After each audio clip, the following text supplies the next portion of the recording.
Hello everyone, welcome to Aditya classes. हम लोग अपने कार्बन चैप्टर में चल रहे थे और अपना डिस्कशन को अब कैरी फॉरवर्ड करते हैं। ठीक है, देखना यार जल्दी से, वर्सेटिलिटी नेचर ऑफ कार्बन किसको कहते हैं। वर्सेटाइल का मतलब क्या होता है? देखो, जैसे हम लोग कहते हैं Arijit Singh is a very versatile singer, इसका मतलब हर जोन के गाना गा ले, बहुत सारा उसका जो रेंज है बहुत ज़्यादा है गाना गाने का। उसी तरीके से कार्बन का कंपाउंड का, कार्बन के बॉन्ड बनाने का रेंज बहुत ज़्यादा है। ठीक है, नेचर में कम से कम 3 मिलियन से ज़्यादा कार्बन के कंपाउंड्स प्रेजेंट है, यानी 3 मिलियन यानी 30 लाख, 30 लाख से ज़्यादा कार्बन का कंपाउंड प्रेजेंट होना अपने आप में बहुत बड़ी बात है।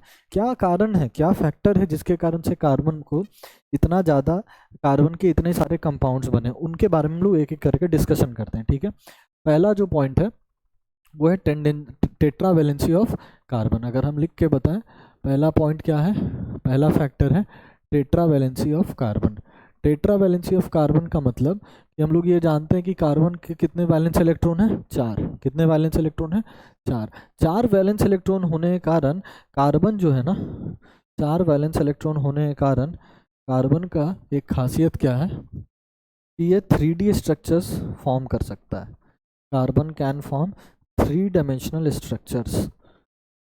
ये दिखाए भी थे, ये चीज़ शो भी करके दिखाए थे। Carbon can form 3 dimensional structures. 3 dimensional structures carbon क्या कर सकता है? फॉर्म कर सकता है, जिसके कारण से क्या होता है, ये एक बड़ा फैक्टर बनता है, ये एक बड़ा फैक्टर बनता है कार्बन के क्या बोलते हैं, वर्सेटिलिटी में। ठीक है, 3 डायमेंशनल स्ट्रक्चर फॉर्म कर सकता है, जिसके कारण से देखो तो कार्बन का एक हाइड्रोजन एटम, एक एटम यहाँ, इलेक्ट्रॉन, एक इलेक्ट्रॉन इधर, एक इलेक्ट्रॉन इधर, एक इलेक्ट्रॉन इधर, 3 अलग अलग डायरेक्शन से क्या कर सकता है ना, ये 3 अलग अलग डायरेक्शन से ये क्या कर सकता है, बॉन्ड बना सकता है, 3 डायमेंशनल बॉन्ड बना सकता है। इसके कारण से कार्बन का वर्सेटिलिटी बहुत हाई है। क्लियर है? क्लियर है, तो ये पॉइंट, पहला पॉइंट है, लिख लेना। दूसरा पॉइंट क्या है, लिखते चलना ये सारे नोट्स। दूसरा पॉइंट क्या है, कैटिनेशन प्रॉपर्टी। कैटिनेशन प्रॉपर्टी कुछ नहीं है, कैटिनेशन एक सेल्फ लिंकिंग प्रॉपर्टी, यानी कि खुद से कार्बन खुद के एटम से बॉन्ड बना बना के लंबा लंबा चेन बना सकता है, ब्रांच चेन बना सकता है, और रिंग्स भी फॉर्म कर सकता है। क्या बोल रहे हैं, क्या हमने बात किया कि कैटिनेशन क्या है? कैटिनेशन को अगर शॉर्ट में हम लोग डिफाइन करें तो ये क्या है, सेल्फ लिंकिंग प्रॉपर्टी है। Self linking property, self linking property कहने का मतलब कि कार्बन खुद के एटम से, कार्बन खुद के ही एटम्स के साथ लॉन्ग चेन्स बना सकता है। कैसा?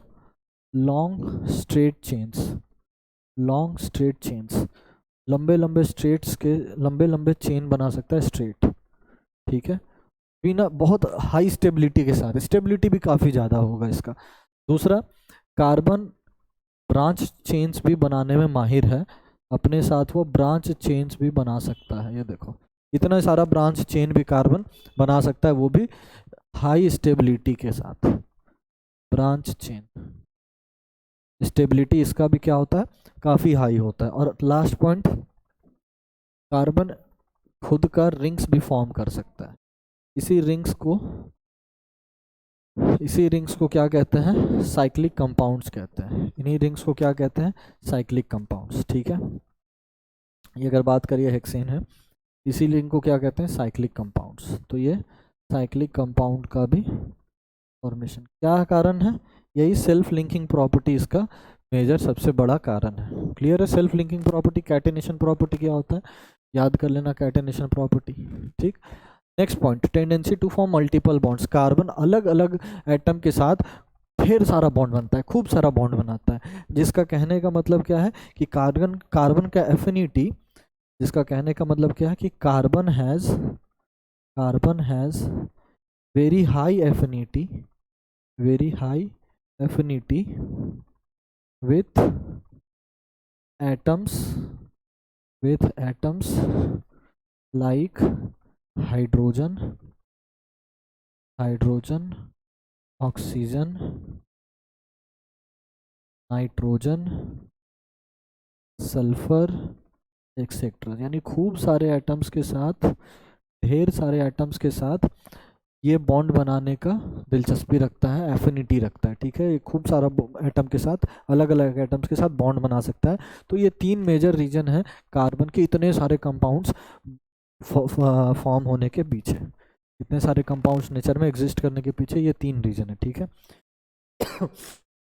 अब देखो क्या है सैचुरेटेड एंड अनसैचुरेटेड कार्बन किसको कहते हैं। सैचुरेटेड कार्बन्स क्या हो गया, जब दो कार्बन के बीच, जब दो दो कार्बन्स के बीच, कार्बन एटम्स के बीच में सिंगल बॉन्ड हो, वैसे कार्बन एटम्स को, वैसे कार्बन कंपाउंड्स को सैचुरेटेड कार्बन कंपाउंड्स कहते हैं। सपोज ये एक एग्जांपल है, ये एक एग्जांपल, इसमें दिख रहा है कार्बन एटम्स के बीच में कैसा बॉन्ड है, सिंगल सिंगल बॉन्ड है, तो ये कैसा कहलाएगा, सैचुरेटेड कार्बन कंपाउंड्स कहलाएगा। This will be termed as saturated carbon compounds. वहीं पे अगर मैं बात करूं कि जिस कार्बन एटम में एक भी डबल बॉन्ड आ गया, जिन कार्बन कंपाउंड्स में एक भी double bond carbon carbon atom के बीच में आ गया, ऐसे कार्बन कंपाउंड्स को अनसैचुरेटेड कार्बन कंपाउंड्स कहते हैं, अनसैचुरेटेड कार्बन कंपाउंड्स। क्लियर है। एक एग्जांपल और ले लो, अब ये भी बताओ कैसा है, unsaturated carbon compounds, unsaturated carbon compounds,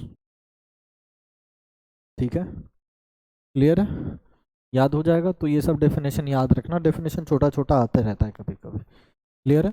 last point of reference और मोस्ट इम्पॉर्टेंट पॉइंट, ये तो याद ही रखना है सारा, ये टेबल याद कर लेना यार, ये टेबल याद कर लेना। इस टेबल में भी पूरा याद नहीं करना है, इस टेबल में भी कौन सा पॉइंट याद करना है वो मैं मार्क कर दे रहा हूँ, दैट आई एम मार्किंग, ये वाला, ये हिस्सा,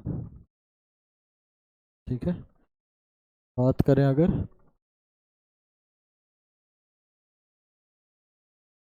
ये वाला बॉक्स याद कर लेना, ये वाला बॉक्स, क्लियर है,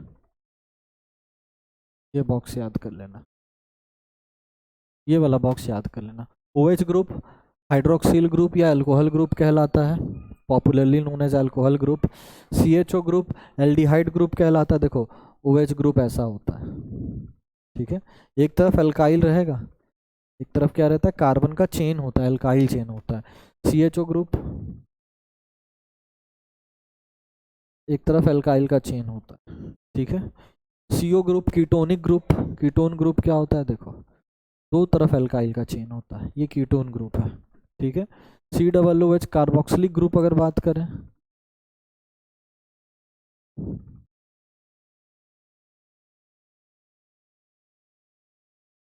एक तरफ अल्काइल ग्रुप होता है, ये COOH ग्रुप हो गया। Hello group halogen group RX। NH2 इसी तरह एमाइनो ग्रुप है, NO2 नाइट्रो ग्रुप होता है। डबल बॉन्ड ये अल्कीन हो गया, ये अल्कीन हो गया, और आखिरी वाला क्या हो गया, एल्काइन हो गया। तो मेरा क्या डिमांड है, मेरा ये डिमांड है कि ये याद रहना चाहिए आप लोग को, बाकी तो नॉमेनक्लेचर में सिखा ही देंगे कैसे क्या करना है, लेकिन ये याद रहना चाहिए कौन से ग्रुप का, फंक्शन ग्रुप का क्या फॉर्मूला है। ये OH CHO CO COOH X NH2 NO2, ठीक है। C double bond C triple bond, एक ईस्टर भी होता है, एक ईस्टर भी होता है, ठीक है। तो COOR ईस्टर होता है, अगर ईस्टर की बात करें तो वो COOR ये होता है ईस्टर, ठीक है। यानी एक अल्काइल ग्रुप होता है। COOR अगर देखो बात करें तो ये होता है इस तरीके से,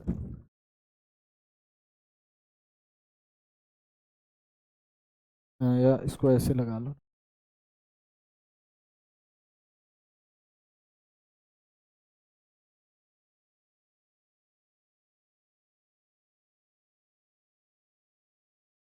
दो एक तीन एक चार, ठीक है। तो COOR ये एक ईस्टर होता है, क्लियर है, ठीक है। तो ये याद रख लेना, ये याद रखना ज़रूरी है, ये सारे कंपाउंड्स का फंक्शनल ग्रुप का फॉर्मूला और फंक्शनल ग्रुप का नाम याद करके रखना। अगले क्लास में हम लोग इसके आगे चलेंगे और IUPAC नोमेनक्लेचर हम लोग सीखना चालू करेंगे, ठीक है। नोमेनक्लेचर चालू हो जाएगा और मेन यही अपना बोर्ड्स में भी आता है, ठीक है। ऐसा नहीं कि जो अभी तक पढ़े वो इंपॉर्टेंट नहीं, वो सब भी इंपॉर्टेंट है, लेकिन मेन इंपॉर्टेंट पॉइंट ये नोमेनक्लेचर आने वाला है, जो नेक्स्ट क्लास में हम लोग सीखेंगे कैसे नोमेनक्लेचर, कैसे नामकरण करते हैं सभी का, ठीक है। तब तक के लिए सब लोग अपना ख्याल रखो। Thank you very much. जय हिंद।